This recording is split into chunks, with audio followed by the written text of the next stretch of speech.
Hey everyone, you're listening to the Simple Electronics podcast, and I'm your host, Dan from the Simple Electronics YouTube channel. And with me today, I have a very special guest. Some of you may know him as Grant, and some of you may know his YouTube channel, the 3D Musketeers. How are you, Grant?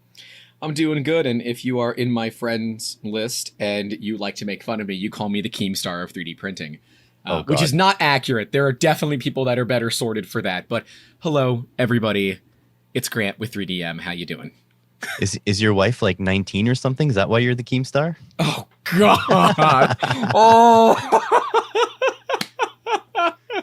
No, I am not married. The better three quarters. We've been dating for about 5 years now. Her name is Amber. She is an ICU nurse by trade, and the brains, the beauty, and the bronze behind 3D Musketeers by practice? I don't know.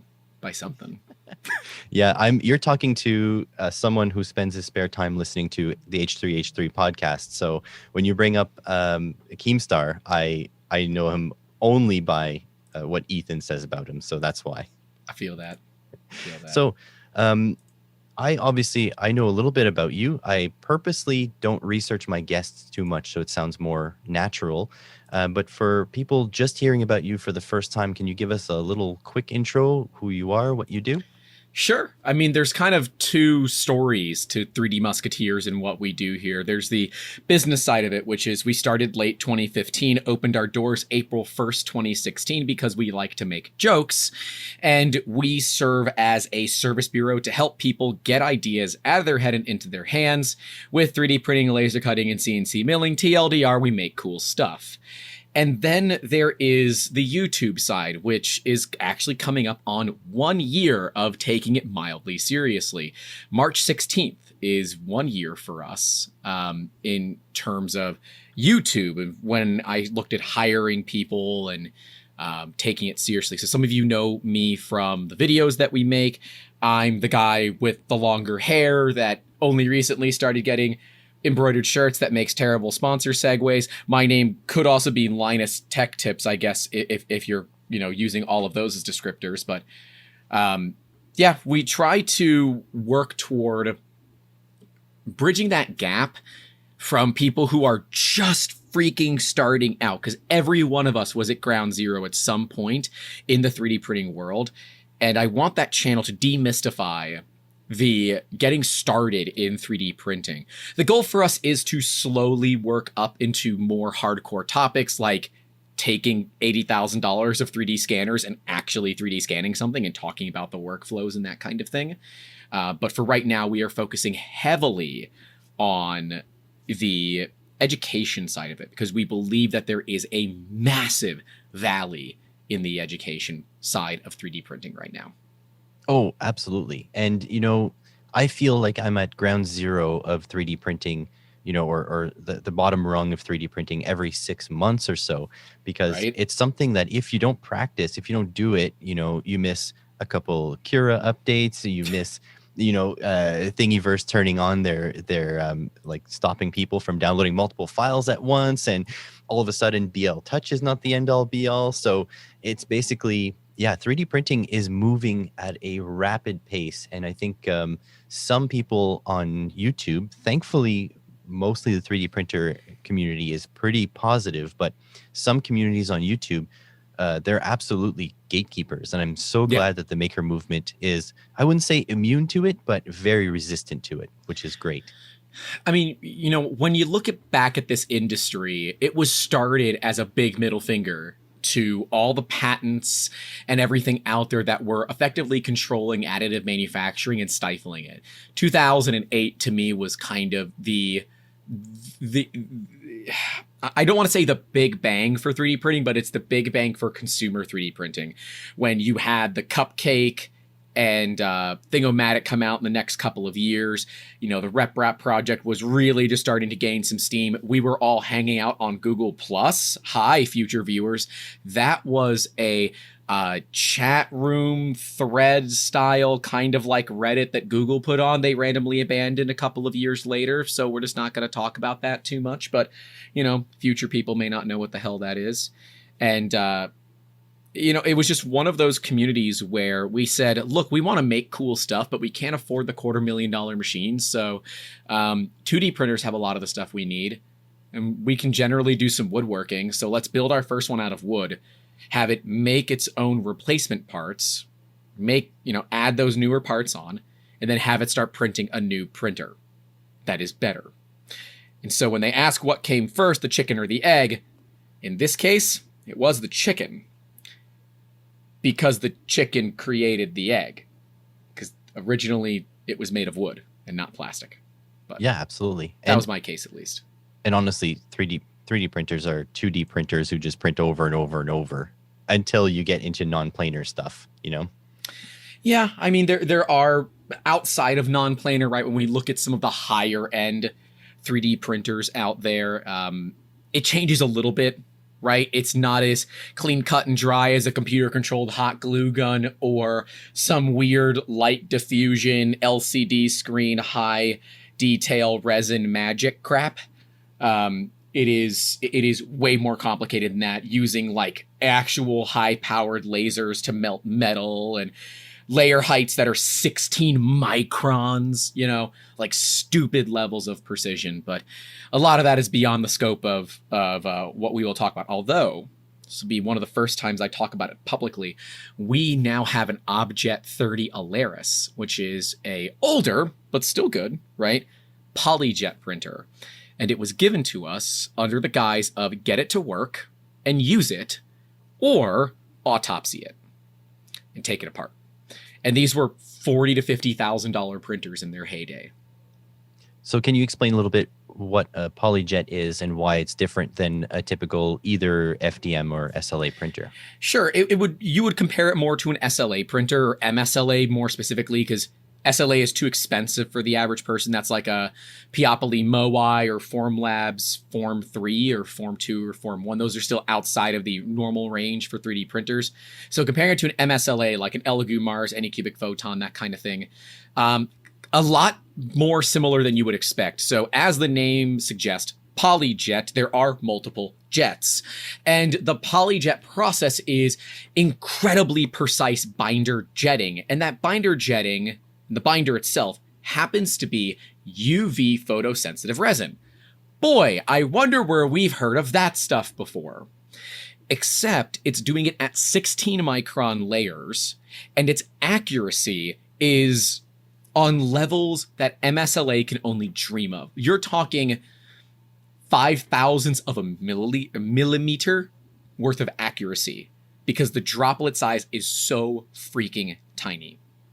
But the problem is, those jets can clog.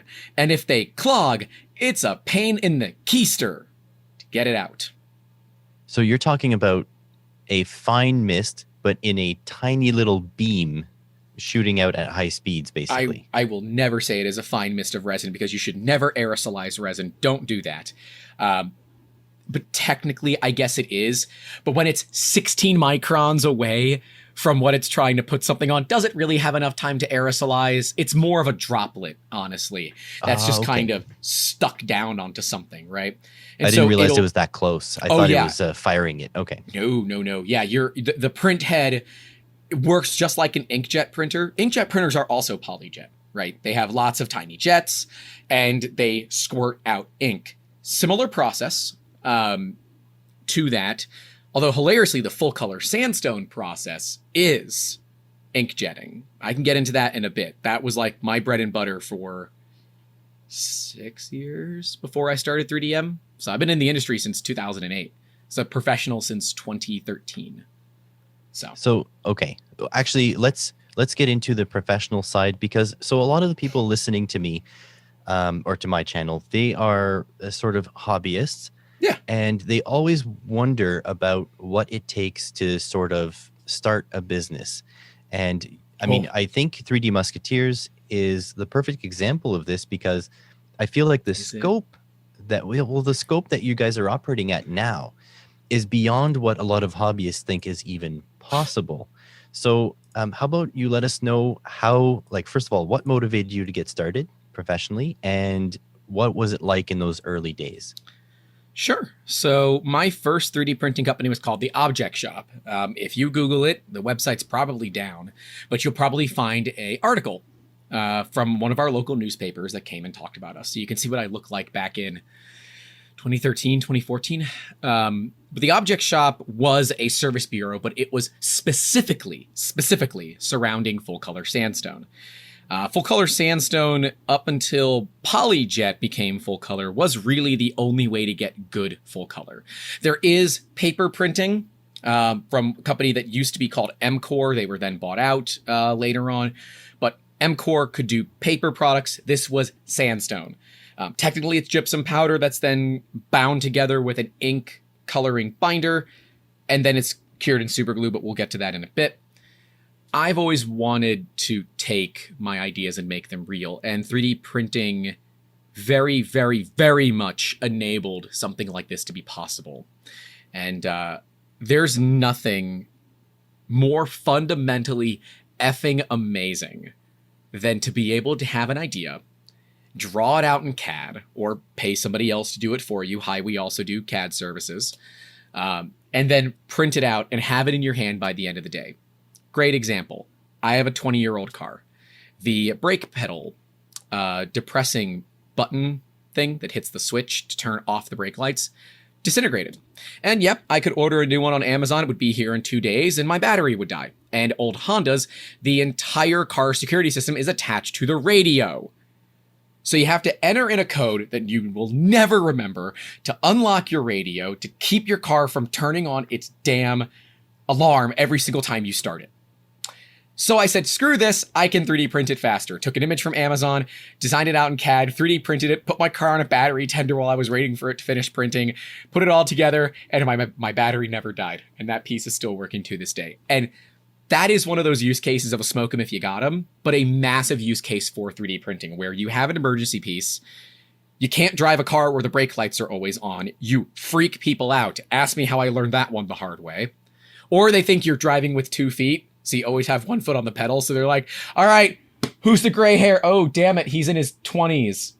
Oh, we've got a problem. I was in my 20s when that happened. I'm in my 30s now, but the business side of it actually came from in my MBA. So I was in the middle of my MBA at St. Leo University, and we were tasked with creating a business plan. And most people did it for BS businesses, but I actually said, I want to do this for a real business. And a gentleman in the room happened to be a wealthy individual who was looking to invest in a company while also getting his MBA. And he decided to, go down the path of potentially bankrolling the business. Ultimately, when it came time to write the check, he was not involved any further. And I had a minority share of the object shop, but I did all of the day-to-day work. So the sales, the marketing, the running of multiple $80,000 to $90,000 printers, customer service and all of that. So there was certainly a lot there, and, some health things came up, ultimately decided that I wanted to work for myself and own the company. So we ended up making 3D Musketeers few years after the object shop. So, ultimately the business side of it just came from seeing that there's a need here, right? 3D printing was not something that was actively talked about. And if you talked about it, you were one of us, right? You knew about it. You weren't an individual from, the general public. And it wasn't really until Grey's Anatomy showed it off. They actually showed a full color sandstone printer making a heart. Spoiler alert, that's not possible. Not a working one, at least. But they said it would work. Which of course only starts the bad press this industry gets because people's expectations and what is real are very different. Now, I appreciate shows like Grey's Anatomy for showing off 3D printing, but it does, of course, complicate it when they're not showing it the way that it should be, right?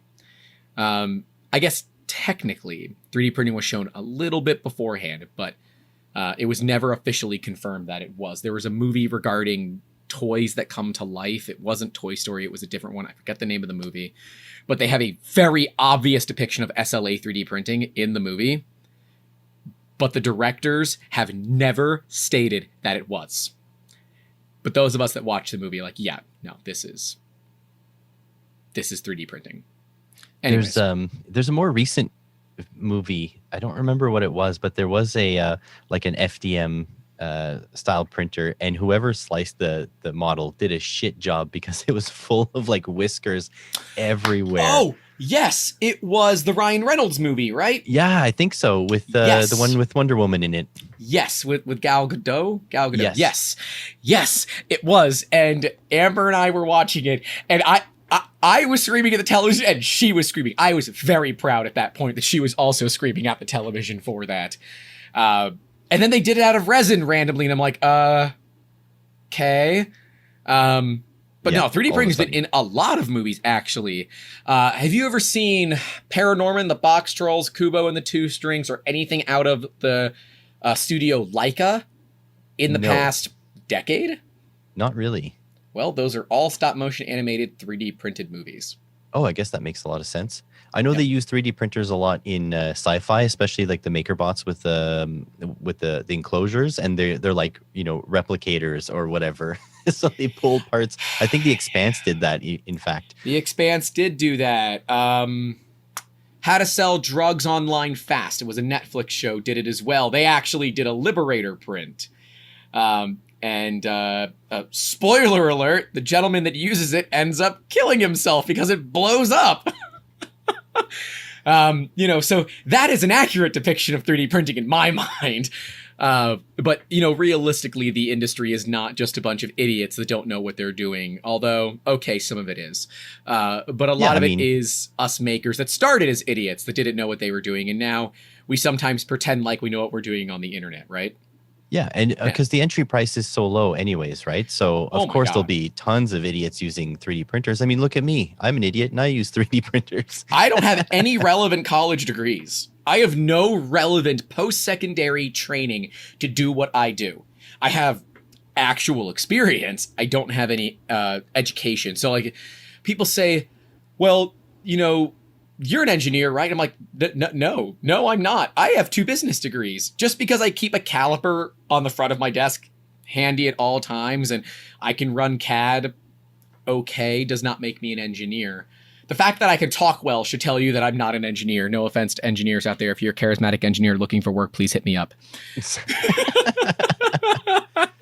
Yeah, and I mean, look, I have no relevant engineering experience or degrees. I am just, a mechanic.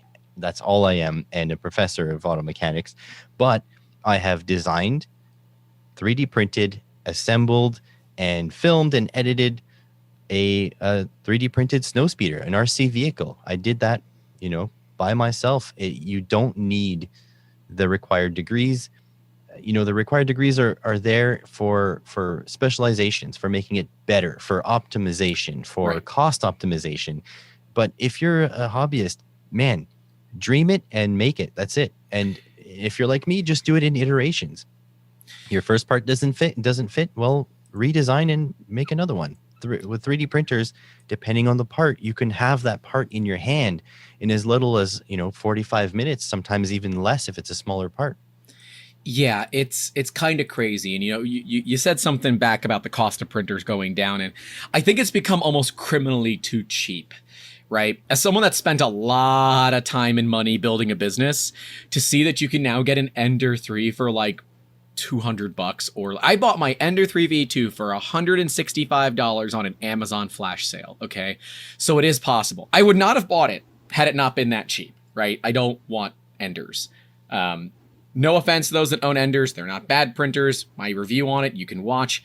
I say they punch way above their price class, but they are not built for business. You need to do so much modding to them to make them reliable on a business scale. But I think that that's important to talk about, right? A lot of people, and it's clear, like a lot of us YouTubers that use YouTube have tools that help us see what traffic looks like for certain search terms. And how to make money 3D printing is a very, very popular search term on YouTube. Because guess what, ladies and gentlemen? People are not going back to work. They're working from home. Because a lot of us have realized that if pants can be optional, I prefer them to be optional. Because if you only need to see the top half of me, the bottom half of me can still be in pajamas. And that does not make me any less effective at my job. Businesses are seeing that, wait a minute, we don't have to pay for rent. Just buy him a decent desk chair. Herman Miller Aaron would be my recommendation, someone with a bad back. So you didn't think you were getting chair recommendations in this, did you? Well, you just got one. Makers. Huh? It's because we're makers. Because we we're makers. know a lot about a lot.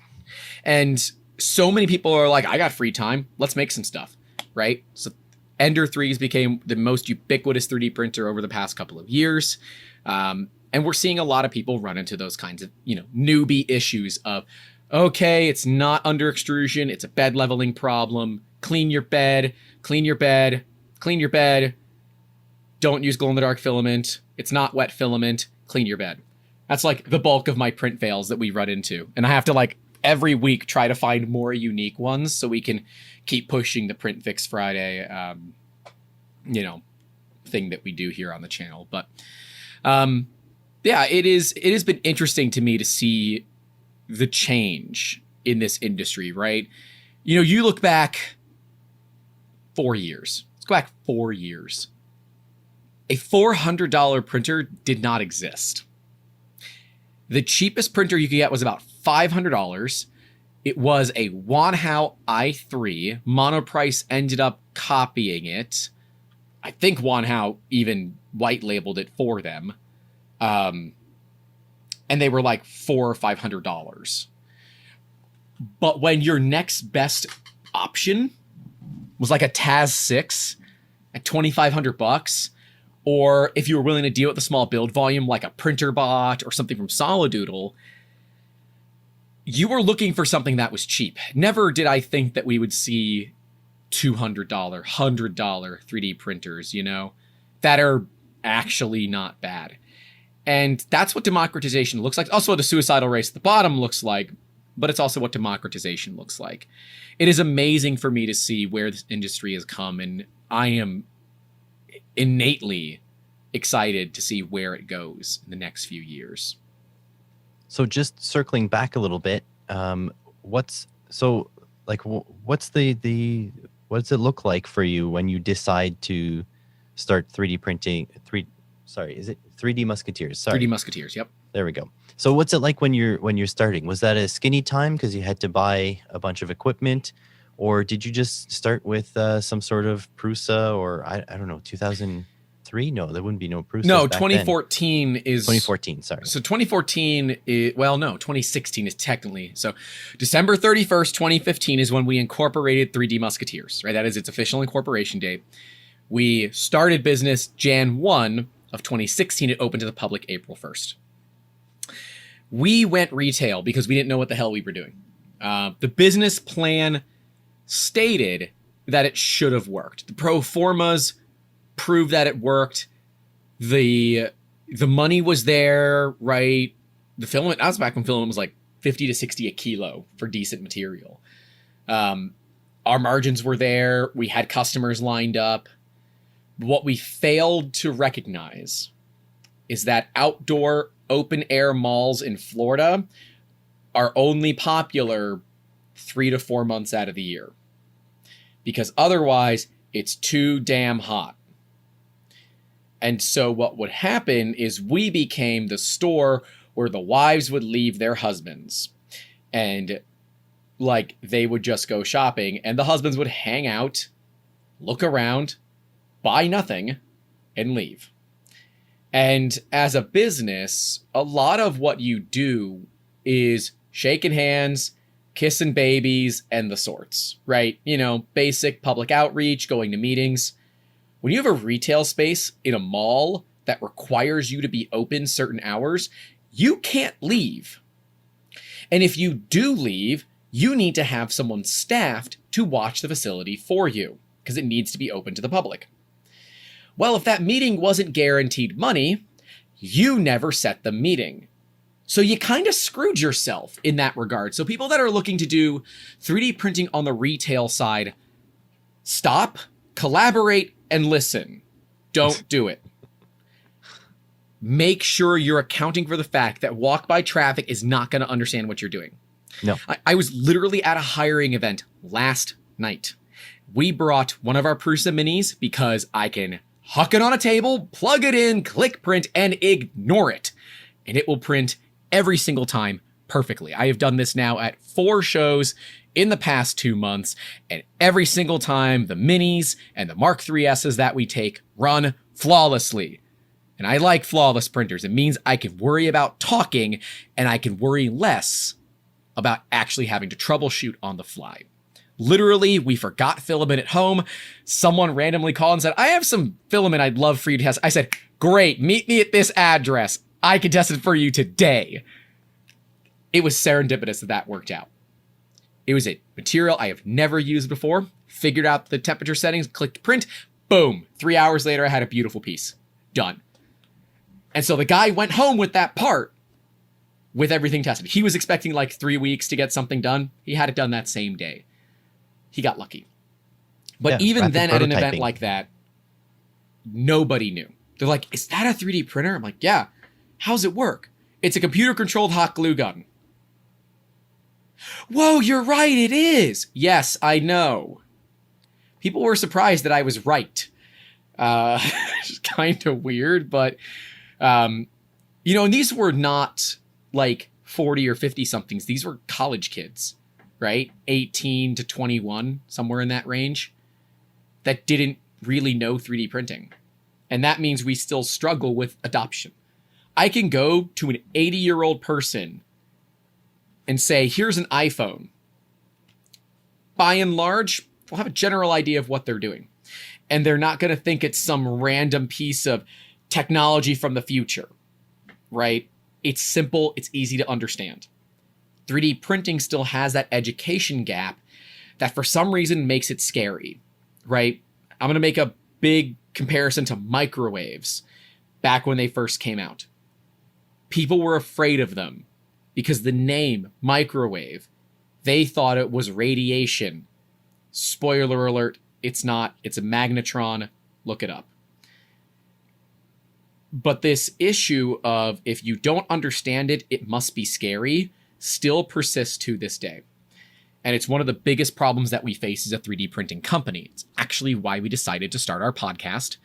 And it's why we decided to continue the YouTube channel when a random video that we made about Cricut acting a fool went viral and got like 4,000 views in a week, and we gained 250 subscribers when we previously had 50.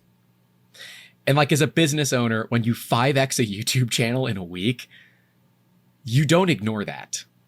And so we decided at that point to say, all right, F it, we're YouTubers now, let's do it.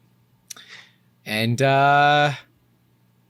The education, the education side of Fun. it is a big deal because the price of a 3D printer is inversely proportional with how much you're going to have to work on it. Like you can, to an extent, you can get an Ender 3, for example, and it's not as plug and play as like an Ultimaker or like I don't know, like let's just say a Prusa Mark 3. Right, Prusa Mark III, the instructions are clear. You put it on the very thing. Clear. There's a lot of support. It just goes. But if you buy an Ender 3, which is cheaper, it's about half the price of the Mark III, I think. Way less. No? About 1/5. 1/5. A fully assembled Mark 3S is going to run you about $1,000. Okay. So, and because the kit Mark 3S compared to how an Ender 3 comes are not comparable. That's Mark true. 3S as a kit will take you like 11 hours to put together. That's about what my trunk seat took to put together 4 or 5 years ago. But yeah, so you can buy one off Amazon. So you've got no barrier to entry. Right. You get it in your house, and it comes with this, cheap end of filament that you don't know where. Throw it away. Don't use it. And so people load it in, and they print the thing that's on the SD card. And even if that goes correctly, now they're loading in their, $11.99 special kilogram roll of Amazon filament, and they don't know how to tweak the settings. They don't know what you should print at. They don't know.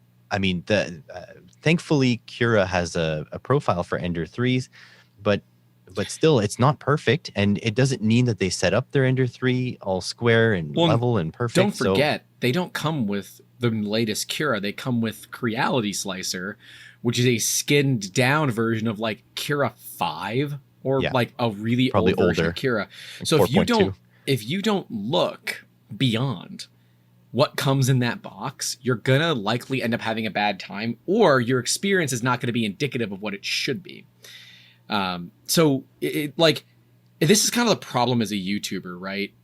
I went through that struggle years ago, and the struggle years ago was, how do I keep my 3D printer from catching fire?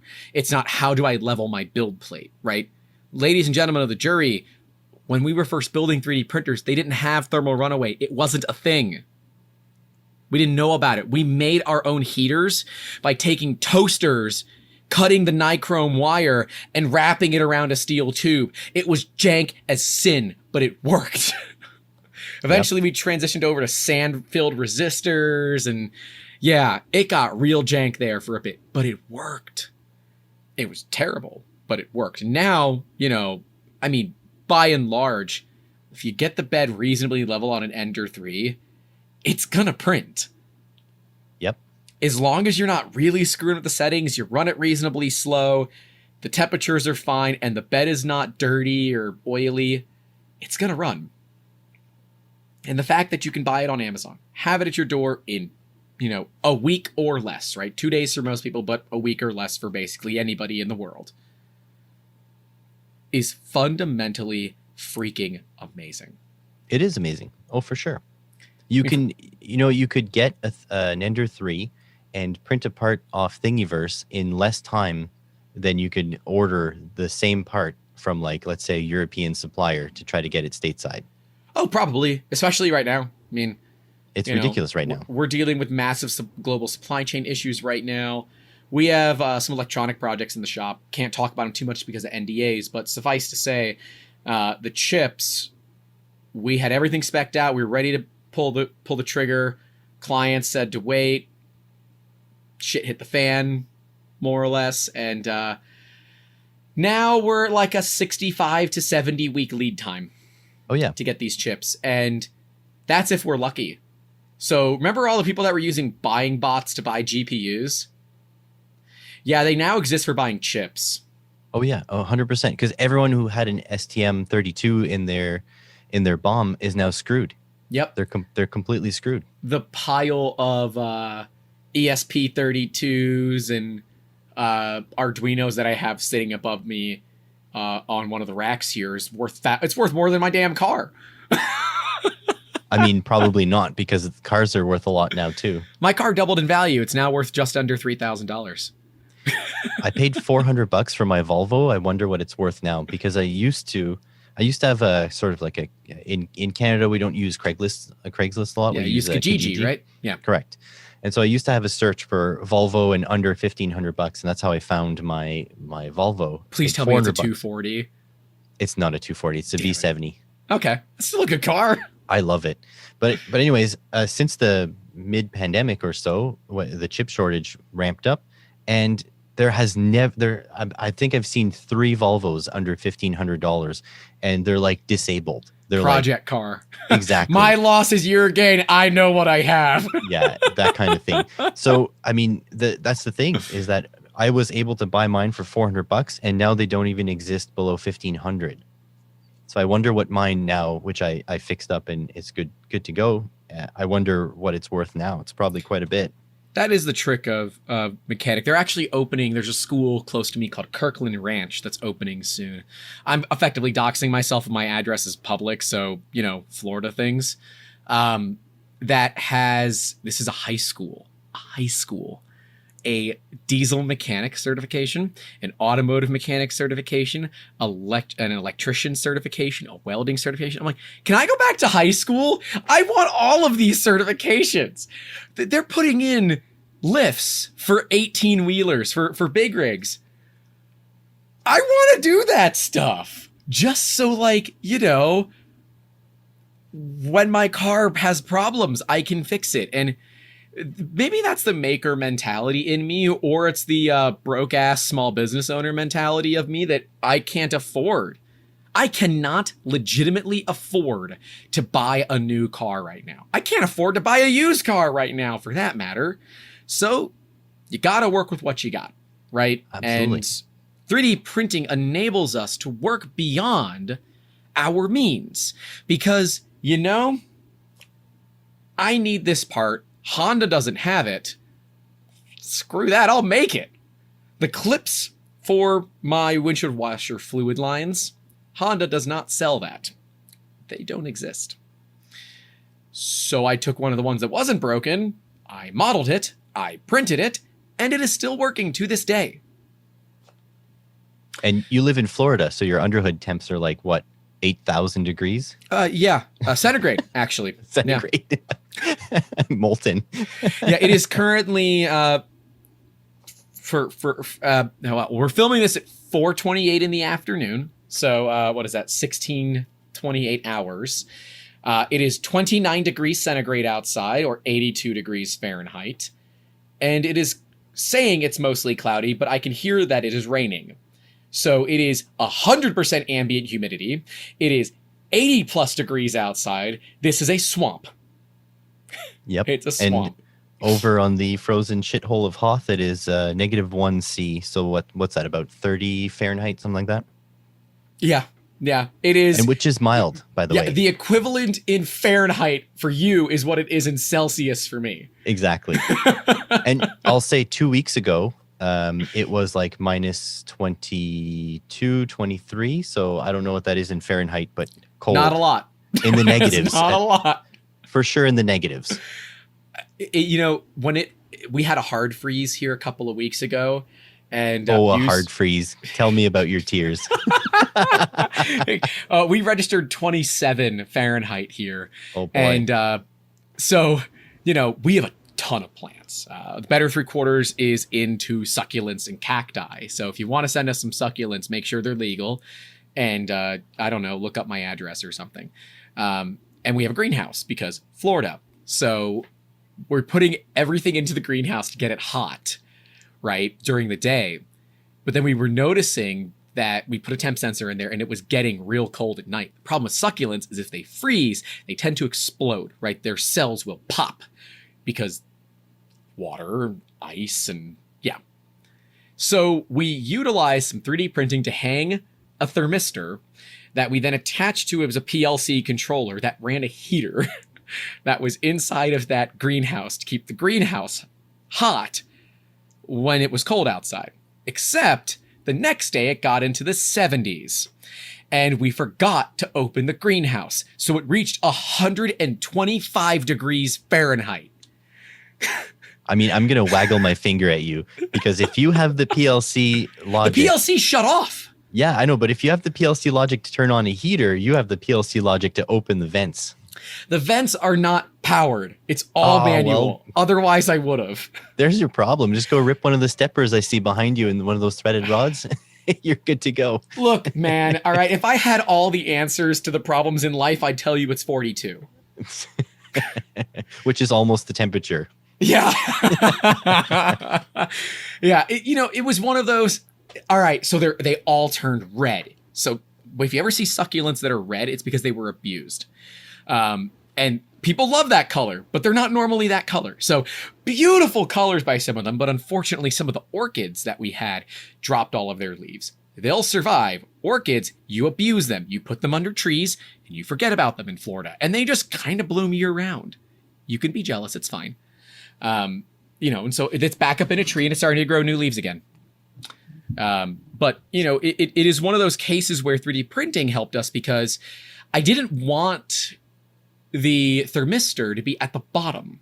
I wanted it at the top because I wanted to know what is my max temperature. We set the max temperature to 70 degrees Fahrenheit and it never reached it. So the heater was on all night, but it never got below 40, which meant the plants were safe. And without the 3D printing, none of that would have been possible on a sub 12-hour turnaround necessity, right? Oh, 100%. That's where 3D printing thrives. Although a lot of my audience would say you could have just taped it to the window. I could have, but we were afraid that if for some reason the tape failed, yeah, overnight, I'm just messing with you. I know.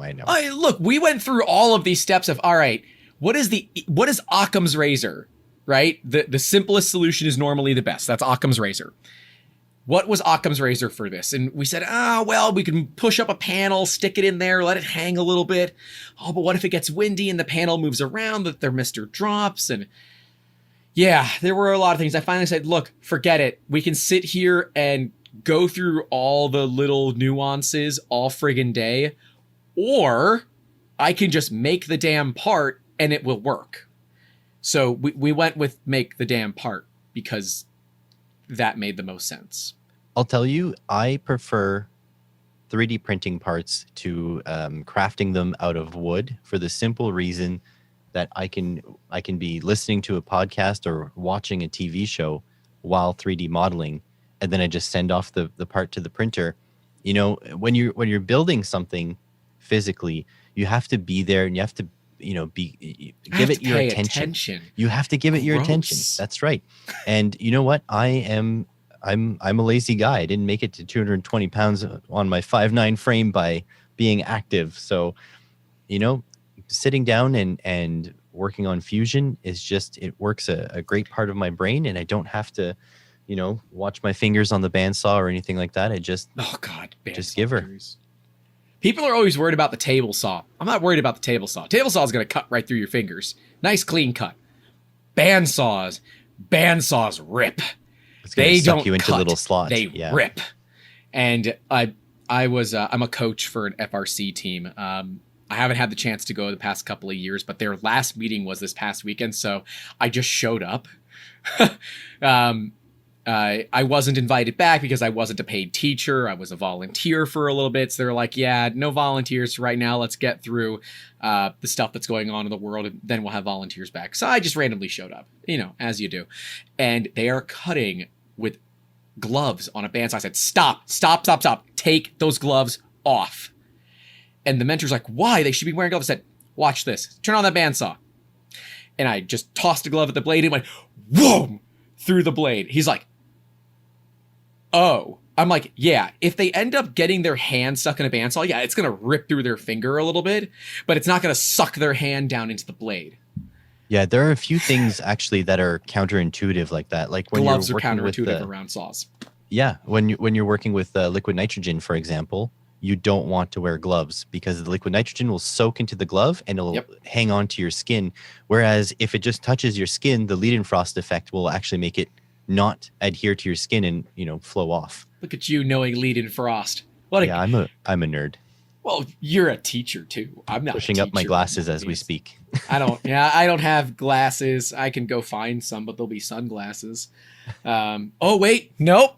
See, I'm on video, although the people don't know this. I got a pair of safety glasses here at my desk, so I can put those on. There we go. But yeah, safety in the 3D printing industry. I actually used to be a woodworker. I was a classically trained woodworker. I learned under a master woodworker who had a wood shop the size of my house. Whenever I didn't have a job and needed some part-time work to pay the bills, he was always the guy that I called. But when I had my back injury, I kind of had to stop woodworking. But for all the wood elves out there, I have a 1974 DeWalt miter box, 10-inch miter box. Back when DeWalt was not black and yellow. And it still works to this day, and I can cut by eye to stupid levels of degrees on that saw. That saw is so clean. To this day, that's still one of my favorite tools. Its auto brake just sometimes doesn't work, you know, but you know, that's all right. Is that old enough? Is that old enough that on the metal label it says that it's Black & Decker?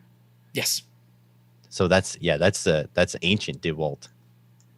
Yep. Yeah, so it says DeWalt on the cover, like on the blade cover, but the maker plate says Black & Decker. Yep. I'm trying to, I think it's a scroll saw I have, which is a DeWalt made obviously from Black & Decker, which is a lot of people, because now I think Black & Decker is like the Chinese rebrand. I think they sold out their name. Yeah. And DeWalt is the quote unquote big boy, but honestly, I don't find DeWalt as anything special these days, but don't at me, anybody. They used to be, right? We can have a whole conversation about power tools. here's my theory about power tools. Whatever battery you have, buy that. Or whatever battery your neighbor has, buy that. Right? So if you need a spare battery and you're not having any charge, you can go to your neighbor's house and get them. Me personally, I like Rigid, I like Ryobi, but I'm a home gamer, right? I'm not playing on the Festool level of brands. Oh God, so therefore, I'm not going to spend that kind of money. I like DeWalt, but I don't think they're innovating anymore. They're relying on their brand recognition more than the quality of their tools. Now, I'll give a shout out to a YouTuber that does not pay me, but I love their channel, which is Project Farm. I trust their reviews. The guy is real simple, but his reviews are great. And he's recently started. Call him simple. What's the problem with that? Because it sounds like you said simple-minded. Oh God, no. His editing is very simple, right? The way that he does it is simple. I know. But it's like, it is the meat and potatoes and the broccoli is in the trash where it belongs. Hey, you take that back. Broccoli is delicious. You just need to cook it right. We're not allowed. Yeah, tempura batter it. Tempura? What? Okay, Chinese beef and broccoli is like the bomb. Okay, friend. yeah, you soak anything in enough soy sauce and it's going to taste better, okay? Okay. I get you. That is the one kind of thing that I've taken up since I'm stuck at home most of the time. I have a back injury, so I walk with a cane. Is cooking. Again, I used to cook a lot. The hard thing for me is standing in the damn kitchen because standing is painful. But 3D printing has assisted me in that. I've made some 3D printed parts to make my life a little bit easier, right? My cane handle's fully 3D printed. I modeled it live on our YouTube channel and printed it. I used to have my entire cane skinned in rainbow silk filament, but I got a lot of weird looks and I got one threat when I was out in public. A threat? Yeah. Someone came up to me and said, "We don't like your kind around here." And it was very obvious what they meant. So yay, living in the South. Yeah, but not no kidding. like the South, just in a state full of assholes. So yeah, literally filled with Florida men. Yeah. I actually recently painted it blue. I had a party that we were going to where it was themed, and I happened to find that Rust-Oleum makes, it's called Oasis Blue. It is damn near the main blue of our company, so I sprayed that rattle can the cane for the party. It's held up great. It was so cool. Because like, I don't know, I'm in my 30s, I walk with a cane, so there's a weird disability involved in that, and I think it's more of an ego hit than anything else. It is very useful. I don't get like stopped by police anymore for suspicion of being drunk in public because, stumbling with a cane is normal. Stumbling when you're trying to walk is not normal. And while I appreciate those officers and what they did, it was just very awkward to try to explain that I have a back injury. I'm sorry that I walk like I'm drunk. But, ultimately, 3D printing has kind of saved some of that for me, right? It's allowed me to go back to my roots, which is making cool stuff. Obviously, being here all the time means I can do more content creation. That's why we're doing 5 videos a freaking week on the channel. 3 of which I am normally 100% in. So, the Wednesday and Friday videos are edited videos. And then Saturday, Sunday, or Monday is our live podcast, which we do not edit. F it, we're doing it live kind of deal because I don't want to listen to myself talk again. And then Tuesday, Thursday are time lapses. So it has been interesting as a content creator to, talk to people. I laugh. My podcast has made over $100,000 for somebody else because they got a job from coming on our podcast. Gotcha. Oh, it hasn't made me a friggin' dime. But you're hiring, right? So we should probably put this out. If somebody thinks they have the requisite skills, what do you? First of all, what are you looking for in a hire, typically? So here's the trick, right? I'm not actually looking for a lot of hard skills. I have 2 fundamental theories in life, right? There's the way that you treat others, and there are 2 rules for that. Rule number 1 is don't be a dick. Rule number 2 is if you're going to be a dick, be a big one. All right, that is your 2 fundamental rules of life for how to interact with others. The other one is I don't care about your hard skills. I care about your soft skills. If you have the sincere and passionate desire to learn, and you love this industry and you want to help, we could probably use your help. Now, we do not need help with the printing. I've got that. I've got plenty of machines. We can easily add more. I am not worried about that. We are looking for people to assist us on the marketing side, so be able to tell our story better. If there is one thing that makers in general suck at, it is marketing. Every one of us could do it better. Yes. And part of the reason that we suck at it, this is my theory, at me in the comments if you think I'm wrong, because comments are engagement, right now if and you're that's wrong. good. Hey, look, comments are engagement, all right? Up and down votes, all engagement. Algorithm loves that stuff. It is because we are too technical for our own damn good. And we have a problem reaching the people that aren't technical. And while there are some of us that are good at bridging that gap, especially teachers are good at bridging that gap, we are too far into this to be good at talking about it to people that aren't also in it. So like, I'll shout out my buddy Mad Monkey, Jordan, Tom of Filament Frenzy. Those guys are great marketers, but they are great in the very specific niche that is 3D printing.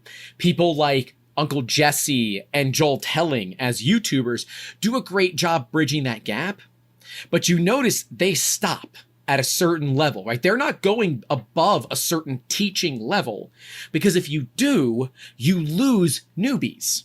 So you have to find this weird range where you're able to talk to new people in a way that doesn't make them feel like you're pandering to them.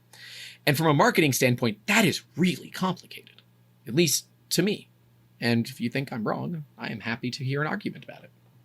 I don't think you're wrong, but I do think that the reason why makers tend to be bad at marketing is because they are so damn modest. And I think the modesty comes from Imposter syndrome. Imposter syndrome, which comes from picking up new skills. Yep. Because I think the problem is the more you know, the more you realize that you don't know shit. Like you don't know anything. And that's most okay. makers, that's okay. That's fine. 100%. But that's the thing. Makers, what happens is, like, for example, I know more than a beginner at 3D printing. Okay. But here I am sitting across from you. I mean, a couple 100 miles across from you, a couple thousand. I don't know. I mean, technically it's always a couple of miles. It's just how many couple of them are there. Yeah, exactly. So here I am sitting across from you, and I would never, ever flex my 3D printing knowledge. Why are you showing me Snoop in a Sprite getup? Maybe it's because I 3D scanned Snoop. Oh, nice. And this is a 3D printed Snoop Dogg that people can't see because there's no video. Yeah, I but know. We'll have a video. I'll send you a photo, but you can put in the description. But yeah. So I would never. So sitting across from you, I would never flex my 3D printing knowledge, because what I know is that there is no way I know more than you. So I become even more modest than I typically am. And I think that's the problem with makers, is that we always look up to people who know more than us, because that's what we want. We want to achieve knowledge, but that makes it really hard for us to be proud of what we already did achieve to get here. I think that's my thought, at least. Okay, I have a book. I'm trying to read it because it's upside down on a shelf above me. I'm so successful. Why do I feel like a fake? The Imposter Phenomenon by... Move that paper so you can see it, Grant. By Joan C. Harvey, PhD. That is a book that I read all about the imposter syndrome and what it means. And basically the TLDR is stop feeling so damn bad. Everybody that you look up to who is smarter than you, whether it's real or not, right? Who you perceive to be smarter than you, was at your level at some point. And you will never get to their level by shutting up about it. So it's why I love when I find other passionate people, even if I know all they have is an Ender 3, they don't really know how to level their bed, but they love this tech. I have had 25-minute free consultations that you can book right on our website that have lasted 3 hours. Because someone is really, really curious, and I had the time, but it's just one of those, you find those people that are thirsty and hungry for knowledge, and you latch onto them. It's why I think in a previous life I was a school teacher, and in this life I would love to be a school teacher, but I cannot stand shithead kids. I won't put up with it. Try You don't get college paid level. enough to deal with that. College level's better. That's what I'm saying. They're Yeah, but I adults. don't have a PhD, and that's what you need these days to I teach. don't have a PhD. You can teach at a technical college without a PhD. It's only like There the, aren't a the lot of tech theoretical. schools near me. It's Florida. You have to remember that. Then make one. You have a business. With what money? Get some government grants. We are working on a school of sorts, if you will. It's called the Making Awesome Academy. I've talked about it a few times. I was supposed to release it Q2 of last year. Lol. That never happened, and I'm still working on it.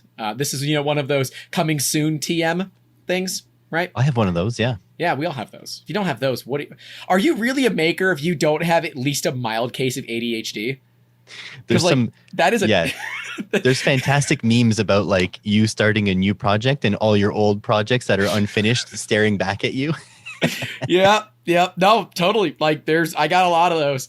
Like I'm looking at a project, I'm like, I should finish this because it's a product for the 3D printing community that could actually make me some money. But the thing they don't tell you about business is that when stuff doesn't go well, you have to do all the work because you can't afford to have anybody else. So Oh yeah. I'm working between 18 and 22 hours a day right now. I'm awake about 22 hours a day. My back does not let me sleep that well. So I figure, F it. If I'm going to be awake, I might as well be reasonably productive. So, if you're getting emails from me at like 3 o'clock in the morning, I'm probably in bed on my laptop. So, put that into your head if you want, if that's your thing. But, yeah, I wish my viewers know I've been out of work for months since last June, July. I can't even remember. Really? Yeah, because of and long story short, the college cut the program I was teaching in half, and then they cut the second half out without telling me. Like basically the Thursday how nice of them. on the Monday before. Yeah, it was. Anyways, it's a big clusterfuck. So I decided I would double down on the YouTube thing, but because of mental issues, it's been very difficult. So I wish I could be productive in all my awake hours, but I cannot. It's not working. It is tough, and I'm someone that doesn't take any supplements, even caffeine. I am generally just a straight water guy, although there have been some days where, a little bit of alcohol goes a long way to, making that day feel a little bit less stressful. But, in all my years, I have 6 years of business school, they never did teach you to prepare for a global pandemic that would shut down ports and then the resulting 3 years of crisis for supply chains that would cause all of your clients to suffer and in turn your business to lose a lot of money. So I tell people I've run a very successful nonprofit business for the past couple of years, and Wow. the other small business owners get that joke because it's like ha ha ha. Oh shit, that's right, me too. And some people have thrived, right? If your target market was one that did really well, like if you were in the medical industry, you had a license to print money for the past couple of years. We were not, because even though as a small business, we inherently are not risk averse, right? Small businesses, you take risks. I prefer to make those risks incredibly calculated, and medical specifically does not include a lot of calculation to it because of liability and who is liable. And hospitals do not sign hold harmless agreements. They do not do it. They did when everything got real bad for a few months there where we were all 3D printing stuff. I'm like, look, if you want me to donate these, I need you to sign this paperwork, which is just, it's a hold harmless agreement, and that's it, right? Just put something on paper for me and I will give you as many items as you want. Because like when everything happened, we shut down voluntarily. We had a decree from the governor that we were allowed to stay open, but we shut down to new business voluntarily and ran every machine to produce PPE. My better 3/4 used up all of my N95s. I was a wood elf, so I had tons of N95s laying around. I had a face shield for turning, and I had some buddies that were able to get me some respirators for her when her N95s ran out. And to this day, she has never tested positive, and neither have I. And, you know, being someone that was on the front lines and all of that, seeing the power of 3D printing and how I was working directly with my local competitors. We became friends. Everyone except 2 people. They were always salty. Like, guys, we're working together. Stop being dicks about it. Let's just get together and let's help. We coordinated over 15,000 individual pieces of PPE handed out to local hospitals. And the only reason it wasn't more is because my buddy who does injection molding down in Bradenton, hi Mike, Spectrum Custom Molds and Manufacturing, I'll give him a shout out because it's a small veteran-owned business that does injection molding. It took him about 3.5 weeks to tool up a mold that could just injection mold these, and he could do 10,000 a day. And there is no amount of 3D printers that could do something in that range that is reasonable. Yeah, no so way. We basically ran until he was able to take over, and then he took over. And it worked out great. Like, that was one of those call to actions where I could not have been more proud of this industry as a whole. But there were always some outliers, right? There were clearly people in our group that were trying to use this for marketing. And we as the businesses all kind of collectively agreed that we would take some photos of people, you know, and that kind of thing. But we would never reach out to news outlets. It was not about getting recognition. It was about saving lives. And a few of the people did not agree with that. And they got the recognition. Their businesses have grown. Those of us that decided that, you know, we're going to be quiet about it, we're going to do our job, we're going to do our place, we suffered a bit. And that's okay. Doing the right thing to me is more important than making money all of the time. That's why we do charity work from time to time. We used to do, when we were profitable, we used to do every quarter, we would pick a charity and we would reach out to them and see how we could help and how we could do something to help them raise more money. I can't raise money, right? That's not my deal. But how can we utilize the technology and tools and things that we have to help them do better? And it was cool. That's really admirable. And I have to say, makers who help don't get the credit they deserve. And I know that that's not why they do it, but I still think as a person with a platform and an audience, I still think it's unfair, and I want to make sure these people get recognized. So my opinion is that if you do good, you should get the recognition, but you shouldn't have to go looking for it. Well, right? That's bringing us back to the imposter syndrome, right? You know, tooting your own horn is harder than you think it is because, you know, like literally today we put out a YouTube video and stupidly we had the wrong link. It linked to a different version of the video that we were supposed to delete. Uh-oh. So it was an unlisted version. And it was fine. It was just one small edit that I saw at the last minute. Our editor fixed it, and we forgot to update the copy.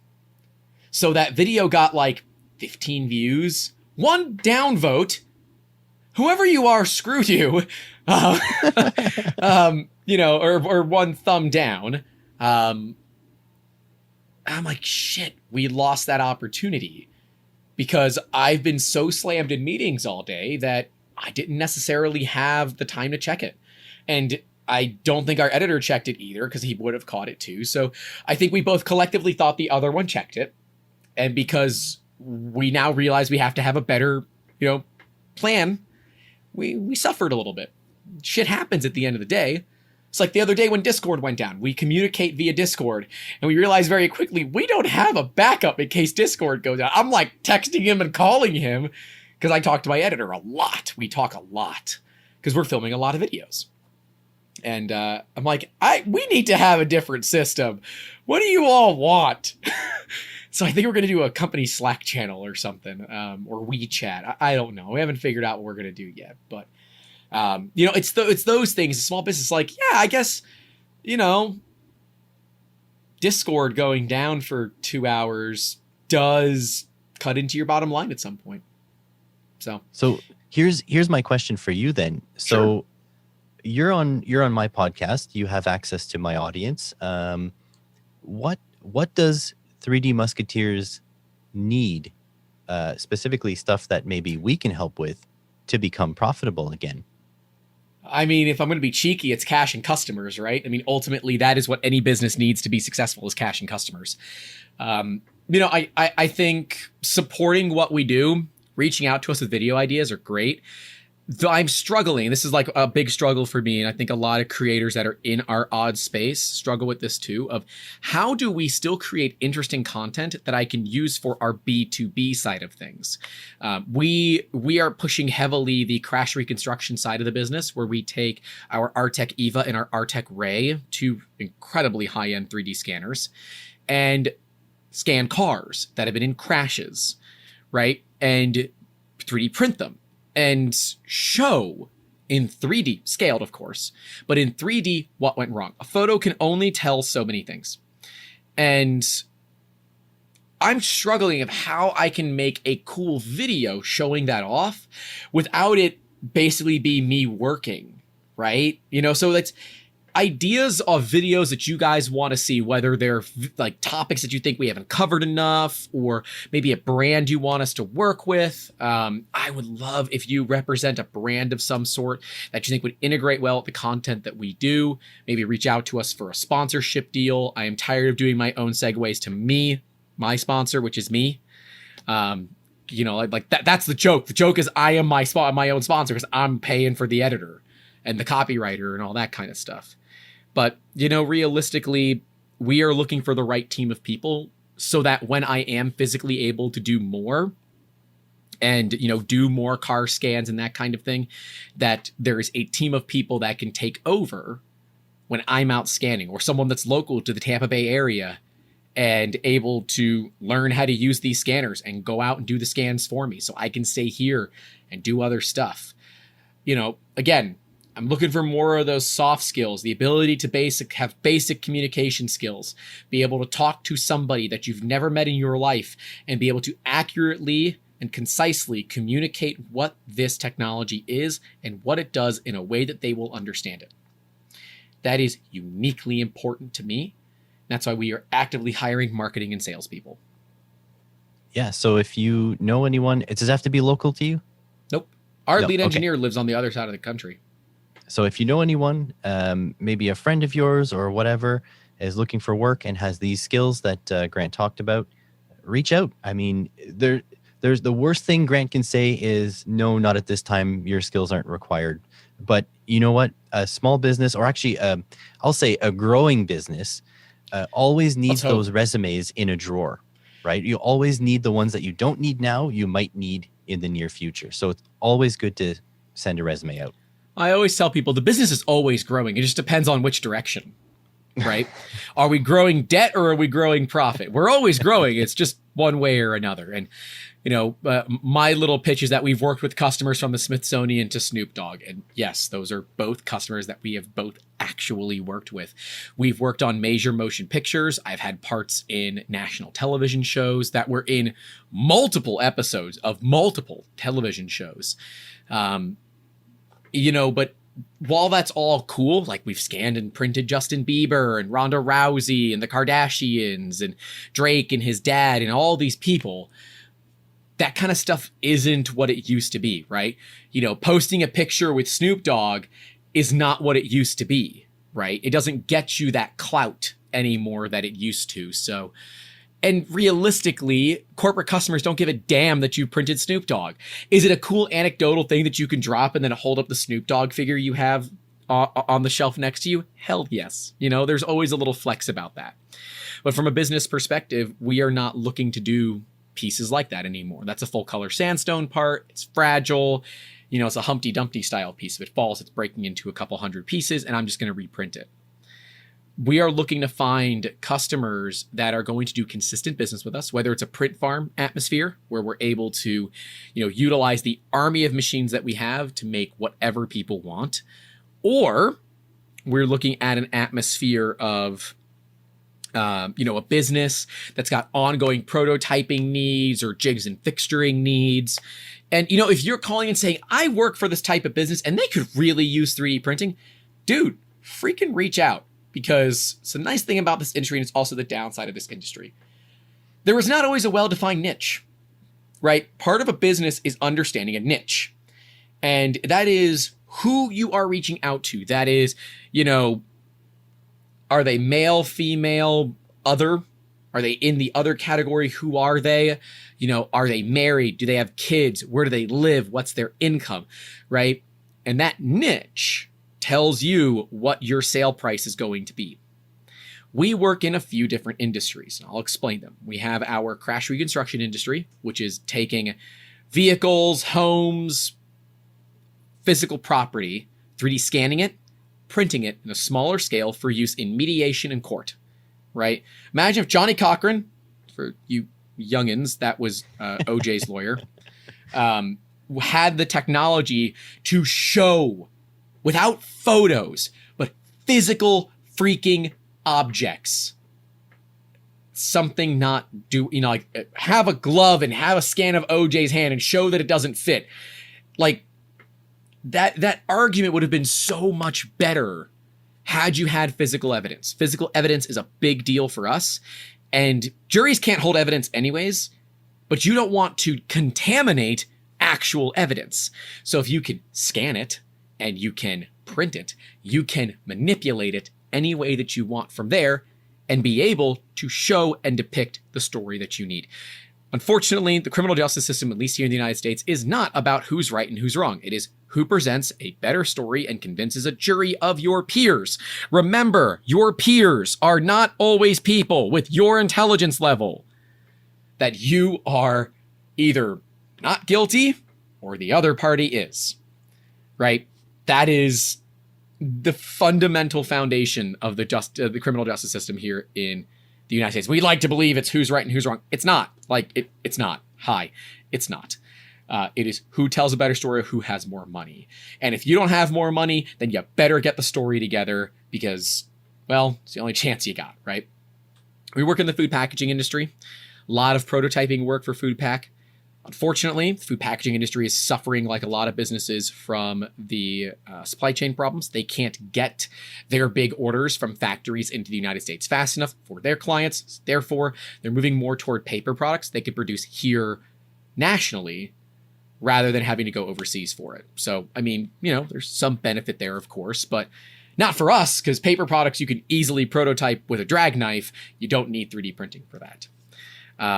We also work with inventors. So if you are an inventor and you know some inventors, or you have a group of inventors, we help people get those ideas and make them real. I have no idea when this episode is coming out, but it is a Friday, and tomorrow I have Lisa Lloyd coming on our podcast, who is a Shark Tank shown inventor.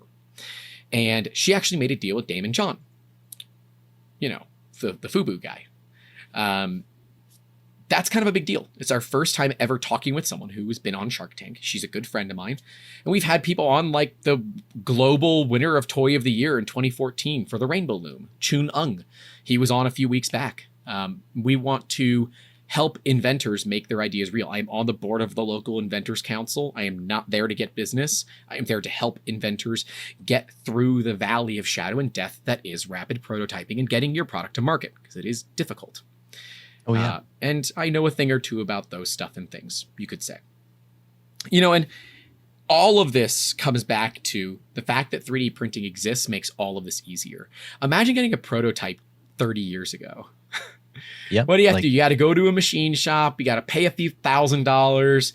Some guy that does not want to talk to you is going to program it out into SolidWorks. Then some other guy that doesn't want to talk to you is going to put it into the machine. It's going to go for a few minutes, and you're going to end up with a part that may or may not be good. If it's not good, guess what? You got to start all over again, and you got to pay the price again. With 3D printing, it is not that difficult. No, and iterations aren't that difficult, because if you had to get a part, let's say before CNC, like manual milled, I mean, oh boy, it's easily Bridgeport style. Yeah, it's easily 10 grand. And easy. Like, let's say you set up a dimension, right? 40 mils by 40 mils. You want, you know, a square with 4 holes drilled. Well, they're going to do 40.00000 mils. But honestly, maybe you don't need it that precise. Maybe you actually needed a 4.5 mil size hole, and you just need it more or less in the right spot, right? That's something that you would be able to test on a 3D printed part, rather than have it sent out, made precisely. And by the way, the more precise your part is on a CNC or a manual mill, Yep.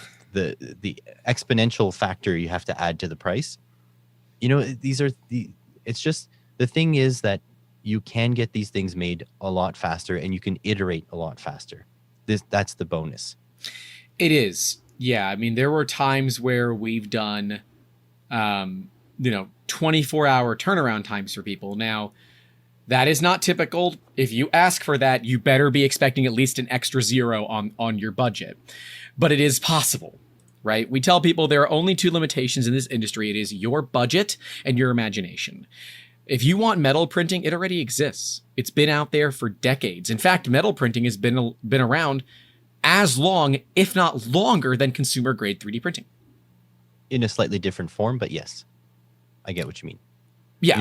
When they put it in a mold and let the crystals grow together, is that what you mean? No, DMLS. Direct metal laser sintering.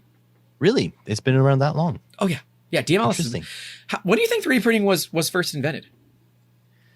My first glimpse of 3D printing was, I must have been in elementary school. So talk about the early 2000s, maybe late 90s. And there was a block. Wait, how old are you? I am 34, actually. Oh, you're older than me. Okay. So there was a block of Jello, like a cube of Jello, and they would fire a laser through it. Yep. And then they would put it in a vat and dissolve the non-laser touched parts, and then a part would come out. That was the first time I've ever heard of 3D printing, and I'm not quite sure when that was, but I was infatuated since then. I just never had the money for a 3D printer up until a couple of years ago. So, hilariously, 3D printing has been around longer than both you and I have been alive. Interesting. The patent was filed in 1982 and granted in 1984 to Chuck Hull, who is, of course, now on the board of 3D Systems for stereolithography, SLA. So, yeah, that's the thing. It's been a while.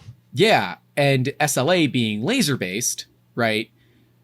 The big pushes initially were for laser-based systems. Deposition, layer deposition. So fused filament fabrication, fused deposition modeling, that's your standard 3D printer like your Ender 3. Those were quite a bit later, right? And the big patents for them didn't start expiring until, you guessed it, 2008, when things started to become bigger. Right? Right. Yeah, because otherwise that movement would have been pretty much quelled instantly by Stratasys, a company that owns Thingiverse, a website you shouldn't use anymore. Did a few videos on this. Yeah. But there is a lot of value here. And metal printing is complicated. It's not impossible. I know some friends that do it all the time. SJ, they're at Inconel, INCONELLE on Twitter. The self-proclaimed hottie of AM.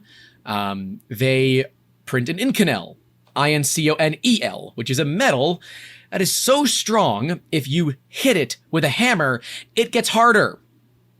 And I'm not one to kink shame metals, but that's not my jam, okay?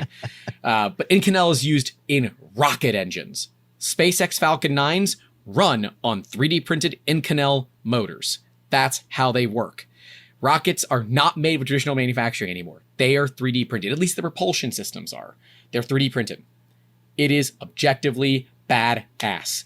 And there is so much about the 3D printing industry that if your world is only around like the FDM and MSLA, you are missing some really crazy stuff. Concrete 3D printers, come on.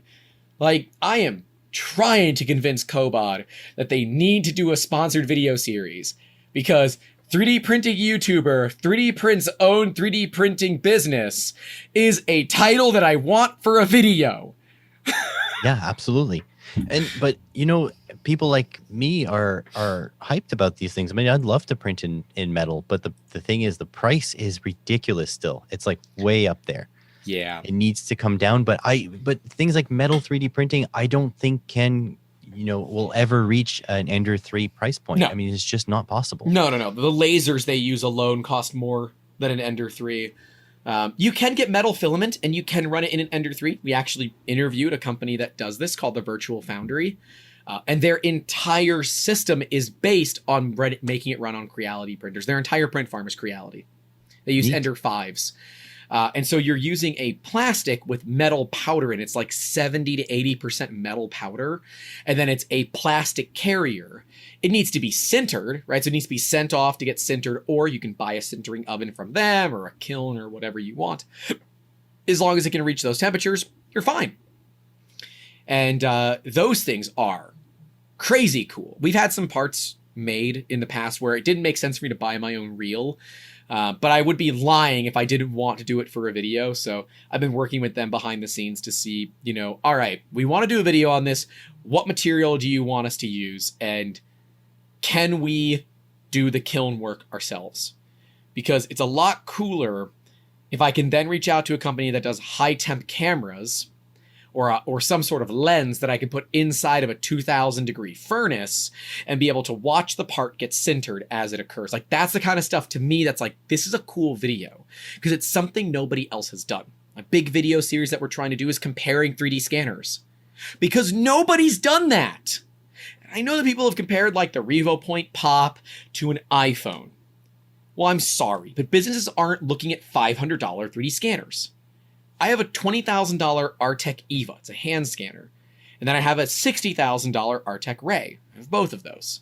I did not pay that much for them. We bought them secondhand. But I want to compare them to something like an Einscan from the company Shining 3D. I want to compare it to a Creaform Peel 3D scanner and see where does price to performance start to matter. And without people helping us to reach out to these companies and say, you should do this video, or, subscribing, liking the videos, and commenting. I know that sounds like a lot of work. But what a lot of creators don't tell you is that when people just watch the video and they click off and they don't watch anything else, that actually does not help us.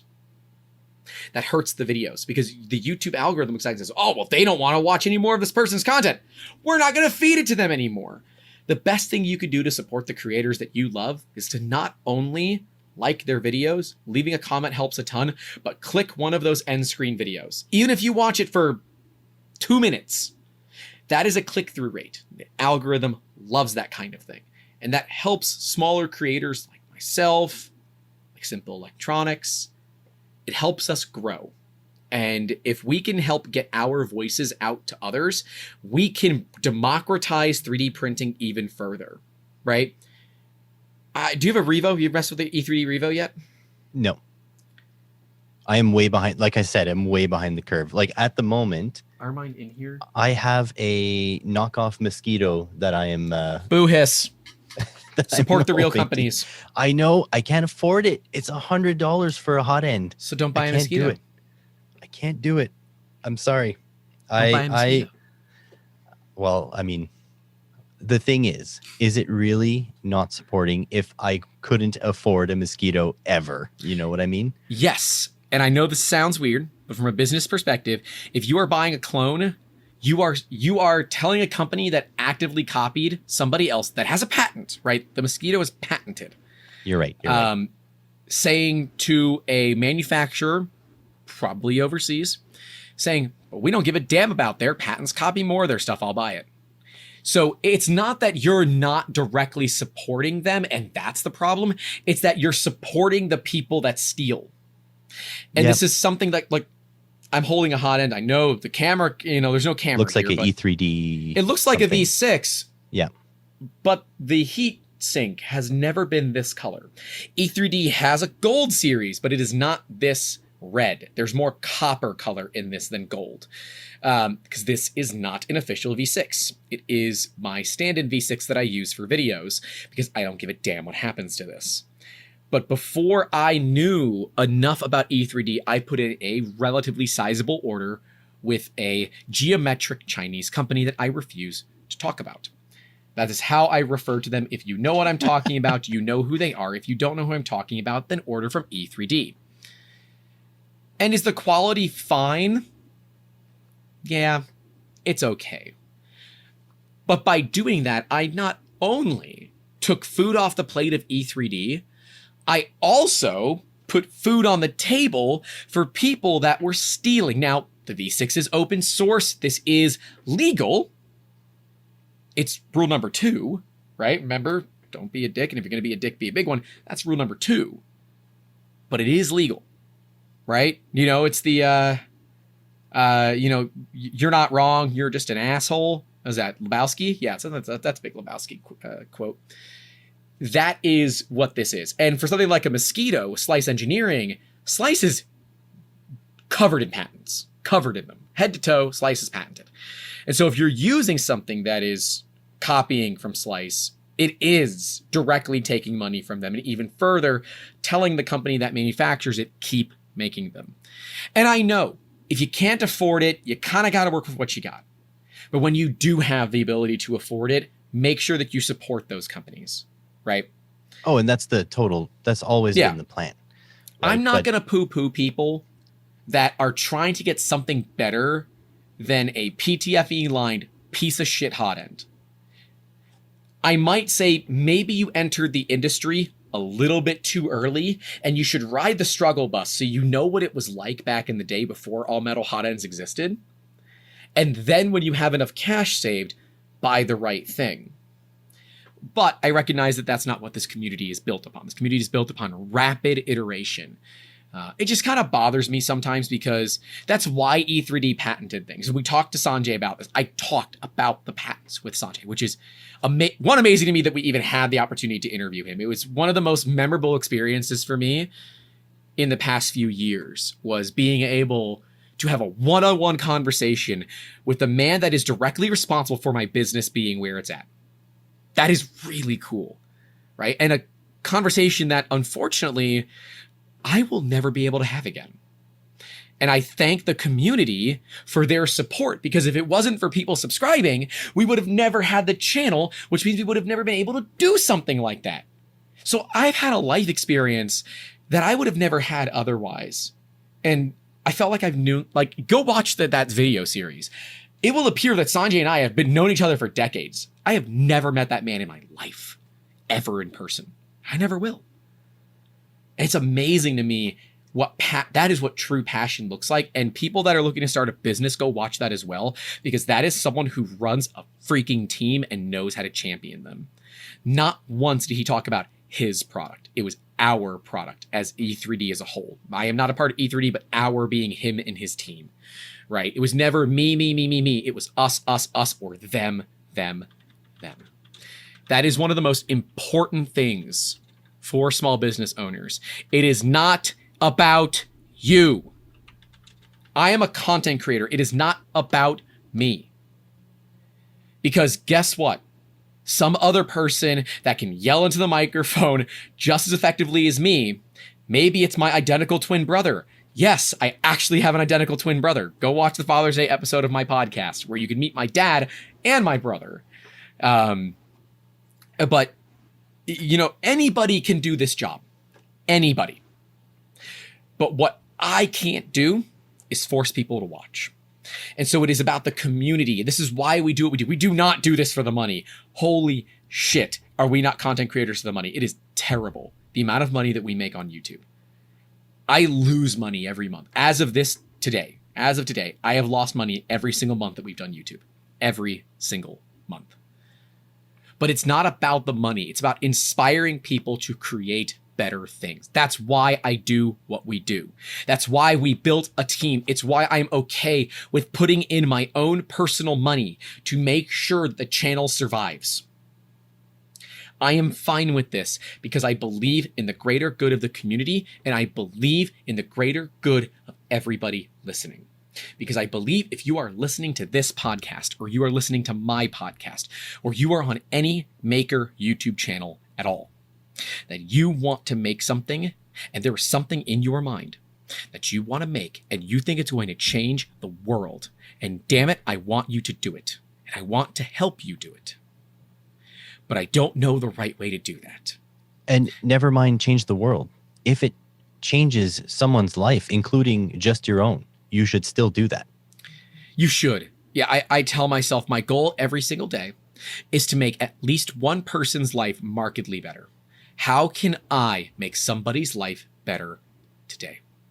That is my goal every single day. And if there is a day that I am unable to talk to somebody, whether that's via Zoom, via email, via Discord, via Twitter, you will see me trying to interact late at night on Twitter because I am trying to fulfill my daily duty. Or maybe I'll just, I don't know, find a random commenter and DM them and say, hey, I want to have a meeting with you. Just kind of talk with you about what you're doing, right?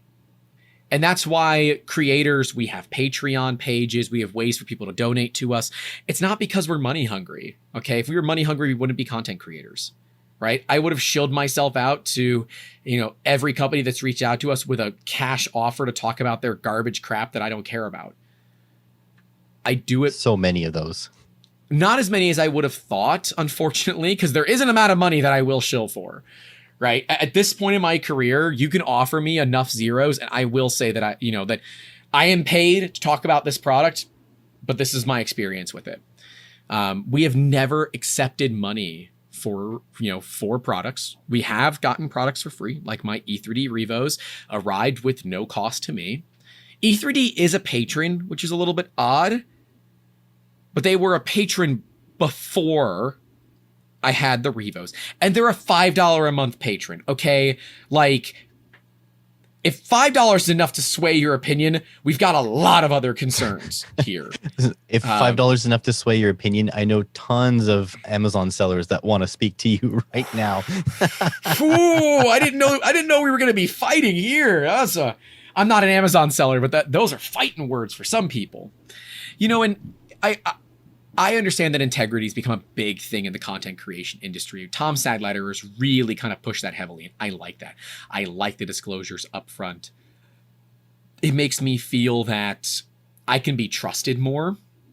But every now and then there's someone that someone said I look like Ron Jeremy's kid.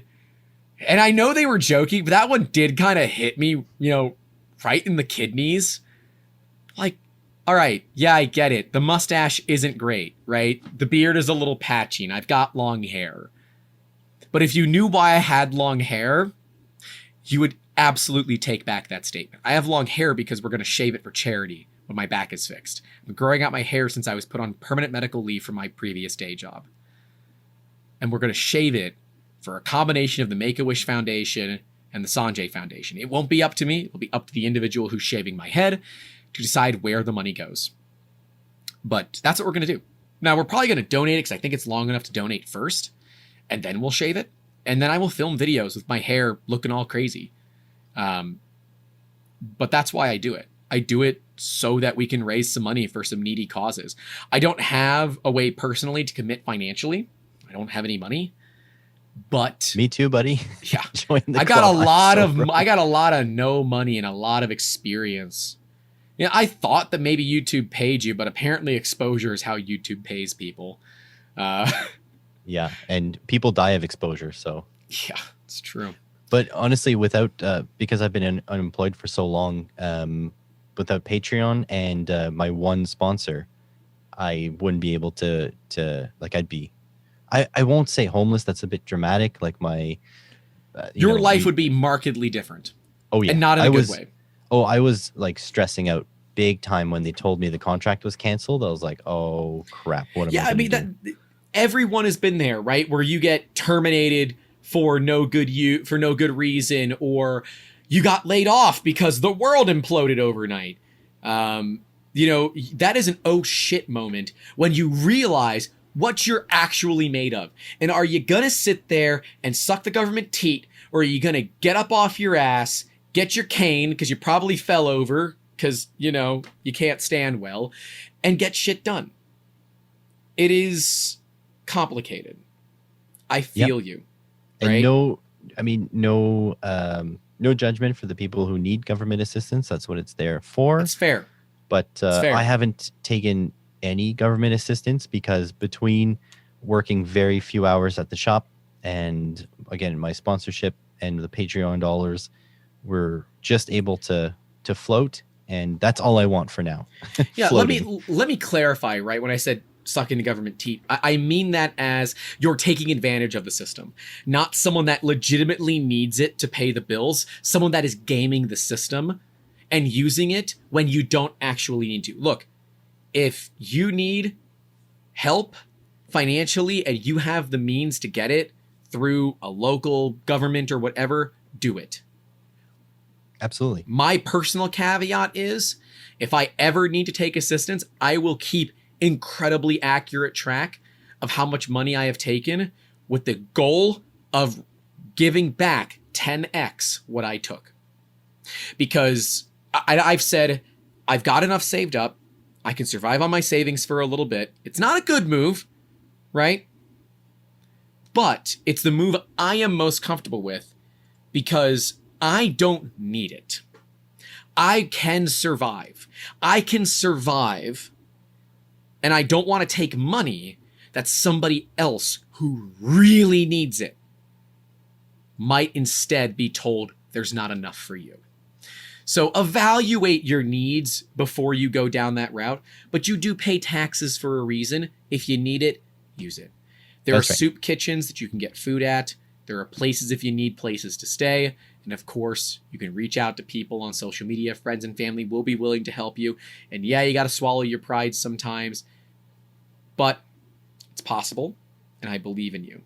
It is not easy. It is not easy to start over and say, well, shit, that sucks. And knowing that there's nothing you can do about it. Like the past 2 years, I watched over $300,000 of business walk away. Nothing that I could do about it. Nothing I could do about it. That's terrible. Yep. A big contract was canceled because of everything going on. And then a lot of my customers are suffering from global supply chain shortages. There is nothing that I can do about it. So what do? We're not going to keep pursuing those paths. We're going to, remind them that we're here when things get back to normal, but we're going to look at how we can improvise, adapt, and overcome. That is what small business is about. Yes, it's about the struggle. Yes, it's about that. But it is also about how can you look beyond everything that is going on in your life that might be shitty and try to find the one ray of sunshine, right? If you're into music, I love Earth, Wind, and Fire. Love Earth, Wind, and Fire. And one of the great songs when you're feeling like the world is coming down on you is called Keep Your Head to the Sky by Earth, Wind, and Fire. Okay. I'm a Motown guy, so give me a bit of a break there. Hey, no judgment. I'm all over the place in my music likes. I used to be a jazz dancer before my freaking injury, dude, right? Like a lot of my life changed when I had a back injury. I haven't danced in 2 years. I did fit into my suit recently, so that was cool. I've only gained like 10 pounds since the injury. But, it is different when you have to look at your life and say, well, how do we solve this? And no one's going to blame you for feeling like crap for a little bit. Depression is normal. Go get help, right? Talking to professionals is important, especially if you have easy access to it. If you're in the American healthcare system, I'm sorry, it's tough. I understand. For mental health, the Canadian system's just as bad. Is it? Okay. Well, it's unobtainably expensive here in the United States. I don't know if it's just difficult to get in Canada. It's expensive because regular healthcare is covered. Mental health, dental, and vision is not covered. Yeah. So I've wanted for so long to have a psychologist come on to our podcast and talk about what the stressors are from running a small business. Cause like I could get Pooch on there. I could get Andrew from Gloob. I could have you. I could have a few other small business owners that I know, and we could all come on, but it's going to sound like we're just having a platform to complain. If I bring on a professional that can talk about what business owners legitimately go through, I think that is really important so that other people know you are not alone. You are not alone in this fight. Do not hesitate to reach out to other small business owners. I don't care if they're your competitors. Reach out. Find a community of people that you can talk to. And if that means you need to email me, My public email address is youtube@3dmusketeers.com. It goes directly to my personal inbox. Nobody else gets those emails. I want people to get through this. Becoming a maker, especially a professional maker, is not easy. There is no guideline of how to do it. There is no data of, oh, well, this did this. If I do this, I'll be this successful. There is no data. What you do have are a bunch of success stories that don't talk about the trials and tribulations that they went through to get to where they are. Some people get really effing lucky. That's fine. But not all of us do. And that means we have to get there from hard work and determination. You're going to trudge through the mud. You're going to eat government cheese every now and then, but you're going to get through it. We're here to help. I didn't expect this to turn into more of a no. It just it went off the rails a little bit. No, that's okay. But this is what these interviews are about, though, right? That's right. Exactly. Being real, because like I'm real on my podcast too, but we only get like on a live maybe 25 people max hanging out. Some episodes have topped 1,500 views, but on the audio only, it's like 30, 40. Watches. We don't, or listens. We don't get a lot of traction there. And, I just want people to know that, like, man, Imposter Syndrome sucks. It does. And if a retweet can help you out, if a comment can help you out, I don't have a big influence on social media, but if I can help you out somehow, damn it, I'm happy to do it. You know about the Imposter Syndrome, I was making decent views on videos, and then I published a video about the Imposter Syndrome and then got 200 views. Very few views. So there's that. The trick for that, it's because the video that you published had nothing to do with everything else you were creating. I mean, yes, that's true. But at the same time, it was just hilarious, the irony. Oh, yeah. The irony in that is just, God, it's palatable, right? I can taste it. It's salty and terrible, and I don't like it. Take it back.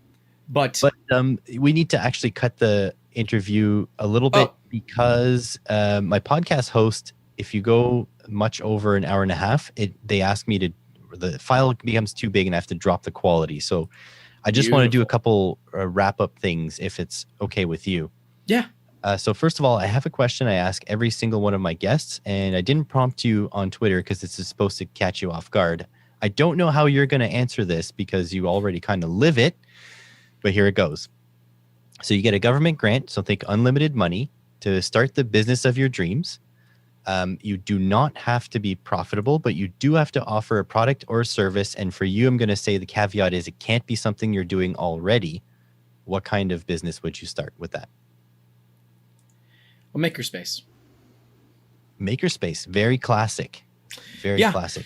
I actually have the entire business plan. I have the entire machine list. I have everything ready. So what you do then, because earlier you were talking about certification programs, how awesome they are in high schools, is you start that makerspace and you start offering your own certifications. Yes, to an extent. I mean, ultimately, it's not... I want my goal, and I'm going to mention a 501c3 that is no longer around. It is no longer around because, unfortunately, some of the high-end members decided to open up a Bitcoin ATM and just neglected to pay taxes. Guys, gals, people somewhere in between. If there is one thing you don't mess with, it is three-letter organizations, and especially the IRS. That is one you don't mess with. They do not accept I'm sorries. The individual that was in charge of that 501c3 was just sentenced to 30 years in federal prison, or 30 months. That was a big screw up. The individual of that 501c3 was just sentenced to 30 months in federal prison for not paying taxes, basically. You can get away with a lot in the United States. Not paying taxes is one of them. And that ultimately shut down what was the Geek Group, or when they rebranded to the National Science Institute. I loved what they did. They brought science to the masses. They have a YouTube channel. It's no longer active, obviously, but you can see some of the old videos that they did. I was a supporter. I helped fundraise and all of that for them. So yes, hello, my name is Grant, and I used to do grant writing. Don't do that anymore. It doesn't pay well. Don't like it. It's a very, very, thankless job. But what they were working toward is something that I would love to work toward myself. A place for people with a sincere and passionate desire to learn, to be given the tools, knowledge, and ability to do so. Right? If you wanted to, I don't know, fix a transmission issue in your early 2000s Honda by Can't just do it. yeeting it by yeeting it into the sun. I know you can't do it. I know. I know. Just stop it. Every time I talk about that transmission, I lose an extra 100 miles on it. If you wanted to learn how to K-swap your early 2000s Honda, or H-swap your early 2000s Honda, they had a hoist. They had an entire mechanics division. They had an individual that was in charge of it. You could bring your car in on a certain day. You'd schedule it, and they would have somebody there that would walk through with you all day to get this fixed. They would film it for content. And that was kind of, the trade. You'd buy a membership, it was like $20 a month is what they had it down to, which is stupid cheap. I don't know if I'd ever have it that cheap, but a way to help people, especially in underprivileged areas, right? It's disgusting to me that if you just happen to not live in an affluent area, you are not going to likely have access to 3D printers. You're not going to have access to CAD, where you might be the next great engineer, but because you just kind of drew an unlucky straw for what school you're sent to, means you'll never be able to hit what should be your full potential. I've got a problem with that. I've got a real problem with that. And my life goal is to be able to open up a makerspace that serves to solve that problem. And, whether that is something that ends up being multiples or something that is just one, I don't know. But that is my life goal, married to Bill Gates level of money. That's what I would do. I would do. That's an awesome thought. And I would, I love teaching. Teaching is, honestly, I never thought I would find a passion in this world. Like, it's fulfilling. Just wish it paid better. Yeah, there were things that I like to do or whatever, but for whatever reason, teaching is like the thing for me. But I cannot teach the amount of hours I want to teach because the college simply won't. Like, I can't work there for free. You're not allowed to, because it's a union. And on top of that, they only have these small contracts for me. They have full-timers already. Right. So my dream is to teach people and somehow support myself. I don't know how that would work, but as much as I want, and I can't do it in some sort of makerspace. Even if someone rented me a garage, and I would just grab apprentices that wanted to learn, and we'll just fix cars, and I'll show them. I wish I could do that, but can't do it. So, I mean, there are tons of auto YouTubers out there, and I'm happy to introduce you to some of them. Oh, I know, and the problem is I can't make content around here because I don't have access to a garage I can use at will. And in the wintertime, which in Canada is somewhere around late October to early April, I simply can't even work in my driveway. It's like there's literally ice, right? So how to change your oil in the ice. That's a video right there, exactly. Dude. That'd be a hilarious video. Jack up the front wheels with the e-brake on, and then the whole jack stand and rear wheels slide down the driveway. And as long as the oil pan follows with it to catch the dripping oil, you're fine. Need a 3D printed bracket or something. Or a wheel chock that's hydraulically actuated by the drive. See, there are all these things you could do. I know it's complicated, but anyway, so that, teaching people, that's what I would love to do, but unfortunately I can't do it. So if I ever came into money, that's what I'd be doing. And honestly, I do it with the YouTube channel, but electronics is different because I'm learning with my audience, whereas automotive, I believe, like, I have 15 years of accumulated knowledge, so it's a little bit different. Right. But yeah, right. So just all this to say, I I really appreciate you taking your time on a busy Friday to have a chat with me. Tell the audience where you want them to find you. Where should they follow you? Where should they email you? Especially if they have something they need your business's help for, or maybe they have a resume to send you. What do they do? Yeah, I mean, if you want to reach out to us, just go to the website, 3dmusketeers.com. There are no A's, it's all E's, Musketeers, 3dmusketeers.com. And, there's a phone number on there. You can call us. There's email, contact forms, and all of that. Social media-wise, it is Facebook, Facebook, Instagram, and YouTube are all at 3D Musketeers. Twitter and TikTok are at 3D_Musketeers because somebody got to it before I did. And I don't know where else we are because I kind of suck at marketing. So everybody can everybody can just check the links in the show notes or in the description of the YouTube channel. Grant, this was awesome. Well, we're going to have to do a part 2 at some point because I feel like we've only scratched the surface, but I really appreciate you coming on. Yeah, man. Really interesting guy. Well, if nothing else, right? You got to be... Look, if the women don't find you handsome, they should at least find you handy, right? Yeah, I am one of those two, and you can guess which one. Yeah. For those who don't know, that's an old Red Green quote. That is proper Canadian television right there. Actually, it was a very good reference when you're being interviewed by a Canadian. Absolutely. I'm like, I got to put a Red Green quote in here somewhere, and that is the one. Keep your stick on the ice is not, specific enough. For me to use, but yeah, if the women don't find you handsome, they should at least find you handy. I do like to do the one of it's very, very not appropriate, but the one that who was the guy that just went through the sexual assault allegations? He did. If the women don't find you handsome, they should at least find you handsy. It's just because he had bad hearing, But those are the jokes that we tell in private because we would never say that in public. Also, it's 2022, so you're going to have to be way more specific than the guy who is up on sexual assault unfortunately, allegations. It is. That's true. All right. Thanks for listening, everyone. And I hope you go and check out the links in the description or the show notes because Grant is an awesome guy doing awesome work, and you should at least check him out. And if you haven't done so already, leave a like and get subscribed because I have to say that stuff. It's true because we suck at marketing. No, it's fine. Look, what we got to do as YouTubers. Leave a like, get subscribed, comment down below, and I don't know. What do we want to give away? Let's give away something right at the end because no one's going to listen all the way through. So if they do, we'll know. What do we want to give away? I have nothing to give away. I want to give something away. What should we give away? I don't know. Maybe like an hour of your time. Yeah, let's do that. All right. So the comment with the... what do we have them do?